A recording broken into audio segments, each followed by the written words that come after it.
In Psychroma, you play as Hayes, who wakes up inside this sort of retro-futuristic sci-fi house with zero memory. Soon you meet the other inhabitants of the house and the game starts glitching heavily, which in my first playthrough made me think, yo, this motherfucker is bugging. Except a few instances and cutscenes, the whole game takes place only in the middle of your screen, but the beautiful pixel art keeps you glued to it, so you barely notice the oddity. This unusual screen size not only works well to establish the oppressive, claustrophobic and anxiety-inducing atmosphere of the setting, but also feels appropriate for the level design because unlike other 2D side-scrolling platformers or Metroidvanias, there's no verticality in this game.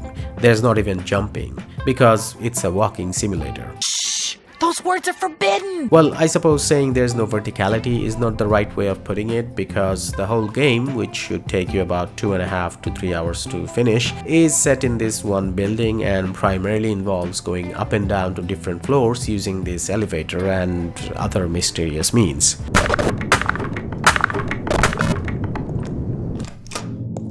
Mystery is in the core of the game's story and is its primary appeal. As being a walking simulator, unraveling the plot of the game is the game, which means you talk to people, pick up journal entries that you can read from this computer, pick up objects and keys to unlock doors, turn on the generator, and so on. It's not exciting. The central gimmick is that as you progress through the story, you pick up these memory cards which you insert in this machine called the altar and revisit memories of your own and of other people. Doing this not only moves the story forward by giving you information about the past, but at times it helps you to progress the main timeline by giving you passwords and other hints. Speaking of main timeline, I must say, at times I got confused about which timeline I'm in, but by the end the story wrapped up in a way that it wasn't very difficult to get a grasp on the overall picture, although I still remain confused about some of the details. Don't try to understand it. But suffice to say, the gorgeous pixel art and the intriguing atmosphere keeps you hooked to the story, even if, at times, like me, you might get confused as to what's really happening on screen. Now, this is not to say that it's bad. The story itself and the way it's told actually reminded me a lot of the Netflix series Maniac.